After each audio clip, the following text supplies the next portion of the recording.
You're about to see a clip with a bunch of Vietnam veterans' children. I'm David Hoffman, filmmaker, and I shot this clip as part of a work I was doing to look at various Christian organizations and how they were helping various social situations. So I'm going through St. Louis, I hear about this, and I go to this little event you're about to watch. And what you're seeing was shot in 1989, so these children were teenagers and young adults. They're much older now, and I don't know what happened to them. But the feeling you get from them so touches me as a baby boomer, as a person who lived through the Vietnam War, had friends in the Vietnam War. A feeling of responsibility, I don't know. What do you think? Has anyone else here noticed that if you sit through like a combat movie about Vietnam, like Platoon, I know if I sit through and I watch it, I begin to have the characteristics. I really do. And when the movie is over, I've got one badass attitude laying on my I do. I sit there, and my mom told me, I don't want to watch that movie when you're here. I said, why? She said, because you act like a vet when it's over with. I said, Mom, I relate to it. Well, hell, you know. I said, because of Dad. It's just like you can beat the shit out of anybody. Yeah, you can. I mean, you can go out and blow up a car and get a high off it, you know. Yeah. And yeah. Oh wow, isn't that great? Oh, let's do another. Yeah. But I've noticed it, and if I watch Full Metal Jacket, that's not as bad as Platoon. But if I watch Platoon, it's like I am there. Mm-hmm. You know, Platoon is like one of the best movies I think that was made about Vietnam. Who do you identify with? In the movie? Yeah, in Platoon. Well, this may sound sick, but I would say Sergeant Barnes. Oh. Okay. The really nasty one. Because for some reason, the first time I saw that movie, I really felt for the man.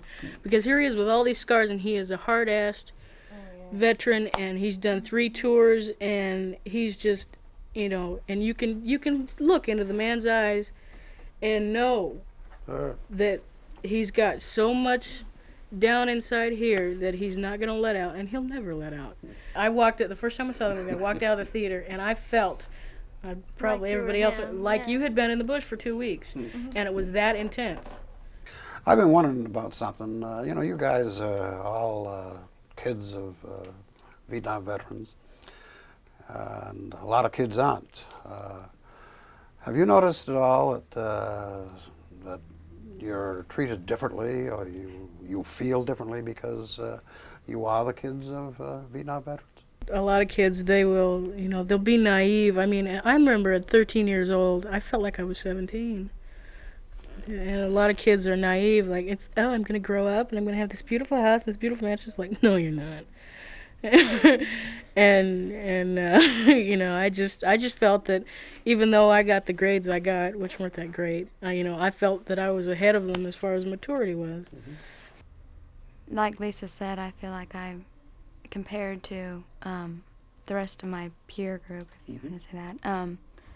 I feel older than they are.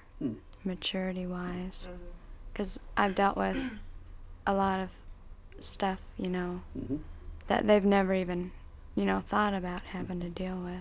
So it's not just the fact that your stepdad was in Vietnam, but it was the way he treated you. Mm-hmm. Is that the idea? And my mom, too. Mm-hmm. With him, nobody could do anything right. Mm-hmm. You do something that's, you know, good, it's not good enough. You do something wrong, you really get in trouble for it. He'd scream and holler and... No, he was never actually physically assaultive, was he? Not toward me. He only hit me a couple of times. Mm-hmm.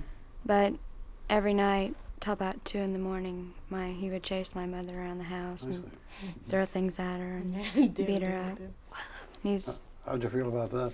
Oh, I hated him. Me and my older brother, we would be up every night when we were little, and I'm talking about 7, 8 years old.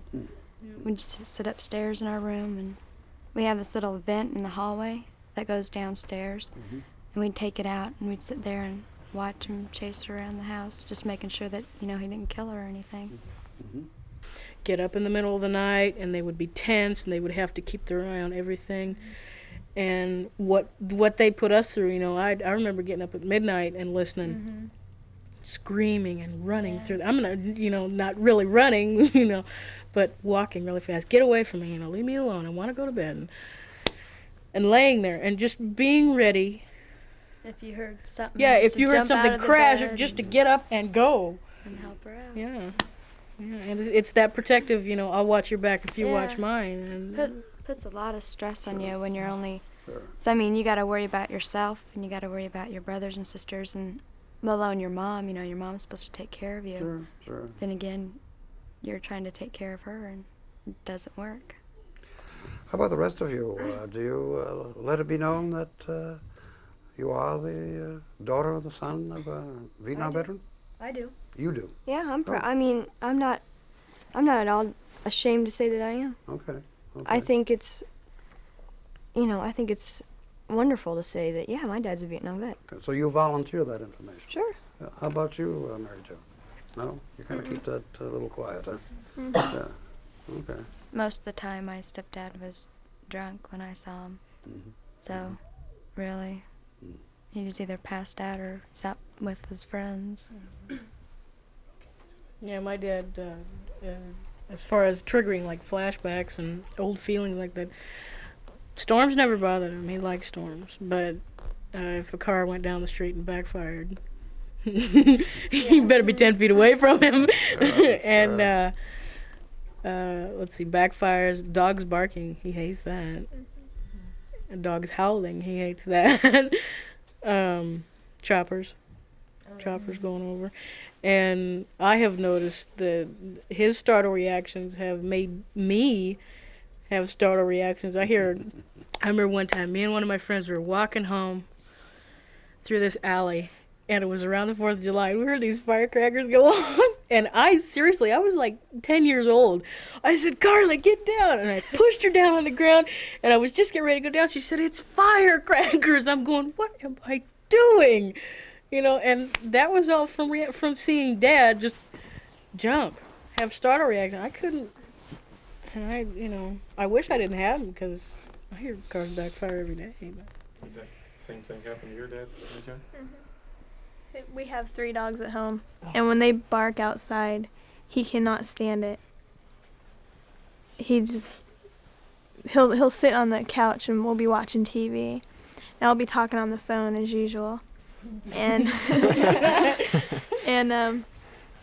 I'll be sitting there, and my dad will start screaming at somebody. You know, he doesn't even have to be in a bad mood. He'll be in a good mood and all happy and jolly and everything. And as soon as he hears the dog bark, he turns his head, you know, and starts screaming at somebody to let the dogs in because they're barking. And usually when he's not home, my mom will let him go out there, and they'll bark at any little thing. And it doesn't bother my mom, but it bothers my dad a lot. And another thing is cars backfiring. You know, we'll be driving, he'll swerve the car because of it. And he's just really jumpy, and he doesn't like cars that they don't even have to be very far behind him, and he'll pull over off the road and let the cars go because he feels really insecure. It's like, now I have noticed people, I have gone up to people and said, yeah, we'll get into conversation about, like I'll say I volunteer at the vet center, and then they'll say, oh, really? Tell me about it. And I'll tell them, well, I work there, and my dad's a Vietnam vet. And, he is. Oh, isn't that wonderful? And it's like you become an icon to these people. Like, wow. And yeah. 3 weeks ago, I went and I applied for a credit card. A credit card? Yeah, and like A a week credit ago, card. I got a telephone call, and they asked me a few questions, and then like 3 days later, it came in the mail. And how old are you? 16. 16 years old, you got a credit card. Gee. God bless America. And so No, you'd be like everybody else, you'll be in it. debt. Why? With the $250 limit. Yeah. So Monday I went and used it. Fix my car.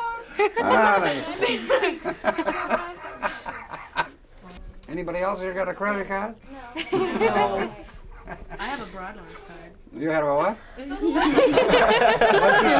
I'm launch. Doris. Broad launch. That's the county has $5. Monday, my aunt from Arizona called, the one that was in the car accident, and yeah. has the little baby. She lived with us during the summer for a while. Right. She called, and her husband, Joe, hit her again. Really?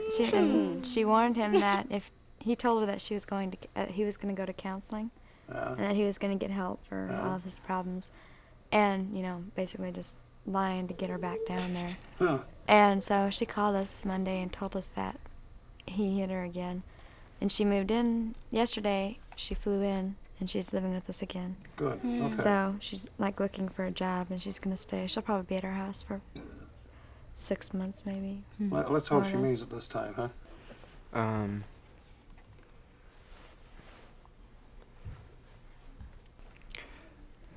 I really wasn't sure what I was going to be doing when I first started out. I mean, I initially thought I was just going to be here for, a couple of times to help out with that theater project you guys had planned. And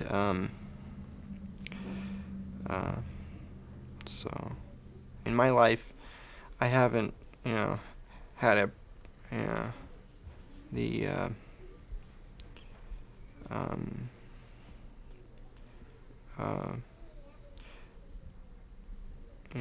the ideal American family.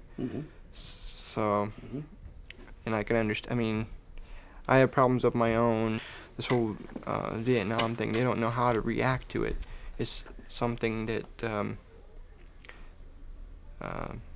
that they didn't go to Vietnam, so they don't know how to feel about it. Kind of a background where. But you've kind of implied from time to time that you've had pain, you've known pain. Yeah. And that's probably the major thing that keeps us all together. Yeah. We've all had our pain.